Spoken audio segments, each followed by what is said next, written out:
तुम्हाला मी एक सांगू, मी आधी नॉनव्हेज खात नव्हते आणि मी जेव्हापासून बिर्याणी टेस्ट केली तेव्हापासून माझी ही बिर्याणी फेवरेट बनून गेलेली आहे. माझी फेवरेट डिश म्हटलात तरी चालेल आणि बनवण्यासाठी सुद्धा अगदी सोपी आहे. नमस्कार सर्वांना, मी स्नेहल मेक्स मॅजिक या यूट्यूब चॅनलमध्ये तुमचं पुन्हा एकदा स्वागत आहे. आज आपण चिकन दम बिर्याणी बनवणार आहोत आणि टेस्ट खूपच छान.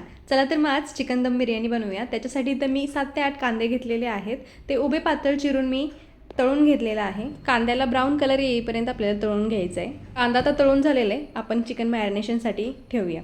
त्याच्यासाठी इथे मी घेतलेलं आहे 750 ग्रॅम चिकन, 1 वाटी दही, आलं लसणाची पेस्ट, मीठ, 1 लिंबाचा रस, जिरे पावडर, धने पावडर, हळद आणि बिर्याणी मसाला टाकलेला आहे. आता मी लाल तिखट नंतर टाकलेला आहे, पण मी इथं विसरलेले, तर तुम्ही आधीच टाकून घ्या. त्याचबरोबर मी कसुरी मेथी टाकली, 2 ते 3 मिरच्या मी उभ्या कट करून टाकल्या, पुदिना, कोथिंबीर टाकली आणि आपण जो फ्राईड करून घेतलेला कांदा आहे ना, तो सुद्धा त्यातच टाकला. आता मी म्हटलं ना, मी लाल तिखट टाकायला विसरेल, तसं मी वरून टाकलं. त्याचबरोबर तेल टाकलं आणि मिक्स करून घेतलं. आता हे मॅरिनेट केलेलं चिकन आपल्याला किमान अर्धा तास तरी मुरत ठेवायचं आहे. जास्तीत जास्त तुम्ही 2 तास ठेवू शकता. मी तर आता वेळ नव्हता म्हणून अर्धा तासच ठेवलेला. त्याचबरोबर अर्धा तास आपल्याला तांदूळ सुद्धा भिजवून घ्यायचा आहे. मी इथं 750 ग्रॅम चिकन आहे, तर 750 ग्रॅमच तांदूळ घेतलेला आहे. तो व्यवस्थित 2 वेळा धुवून घेतला आणि मग त्याच्यामध्ये पाणी ओतून आपल्याला अर्धा तास हा भिजत ठेवायचा आहे. किमान जरी तुम्ही 20 मिनटं जरी तांदूळ भिजत घातला ना, तरी खूप छान तांदूळ सुटसुटीत आणि मस्त होतो. आता अर्ध्या तासाने मी इथं भात शिजायला घातलेला आहे. त्याच्यामध्ये मी खडा मसाला टाकलेला आहे, जसं की तमालपत्र, चक्रफूल, दालचिनी आणि थोड्याशा लवंगा. आता माझ्याकडे वेलची नव्हती, तुम्ही वेलची असेल तर टाकू शकता. त्यातच उभ्या चिरलेल्या 2 मिरच्या आणि 2 ते 3 लिंबाचे स्लाइस टाकलेले आहेत. मीठ आणि तेल टाकून उकळी येऊन दिली. मीठ भरपूर वापरा. आणि आता तो खडा मसाला आहे, त्यातला मी चक्रफूल आणि दालचिनी बाजूला काढलेली आहे, भातातच ठेवलेली आहे. बाकीचं सर्व बाजूला काढायचं आहे. त्यातलं आपल्याला हे जे तमालपत्र आहे ते नंतर वापरायचं आहे. आता पाणी उकळल्यावर त्याच्यात जो सर्व तांदूळ आहे तो टाकायचा, नितळून घ्यायचा आणि मग टाकायचा. हा भात आपल्याला 5 ते 10 मिनटं म्हणजे 90% तरी शिजला पाहिजे, एवढा वेळ शिजवायचा आहे. शिजला की एका चाळणीमध्ये नितळत ठेवायचं, पूर्ण पाणी त्याचं काढून टाकायचं. आता आपण चिकनसुद्धा फोडणीला टाकून घेऊया.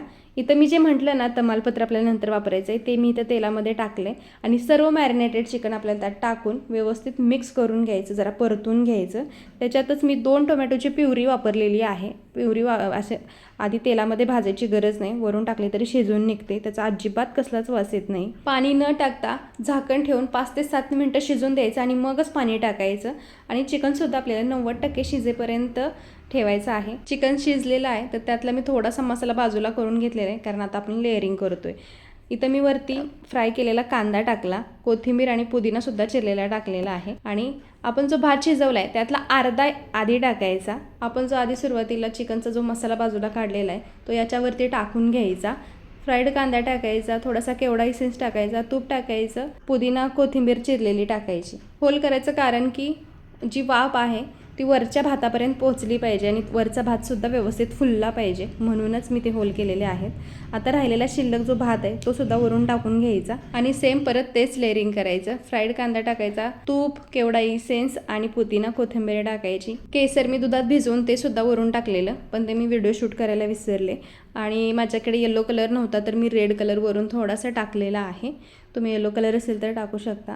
आणि मस्त त्याला दम द्यायचा आहे. आता आपल्याला मी तर ॲल्युमिनियम फॉईल वापरलेला आहे. तुम्ही सुद्धा व्यवस्थित हवा बाजूला जाणार नाही असं कवर करून घ्यायचं, झाकण ठेवायचं आणि 10 मिनटं मी हे तव्यावरती ठेवून मग दम दिलेला आहे, जेणेकरून खालून करपणार नाही. आणि आपली चिकन दम बिर्याणी रेडी झालेली आहे, अगदी परफेक्ट. मी जे साहित्य आणि मसाले वापरले त्याचं मेजरमेंट मी खाली डिस्क्रिप्शन बॉक्समध्ये देते, नक्की चेकआउट करा. व्हिडिओमध्ये तुम्ही बघू शकताय तांदूळ किती सुटसुटीत आणि मऊ झालेला आहे आणि त्याचबरोबर चिकनसुद्धा मऊ शिजलेलं आहे. आणि आता तुम्हाला व्हिडिओ कसा वाटला, रेसिपी कशी वाटली, मला हे कमेंटमध्ये सांगायला विसरू नका. मग आता व्हिडिओला लाईक करा, शेअर करा आणि चॅनलला सबस्क्राईब करा.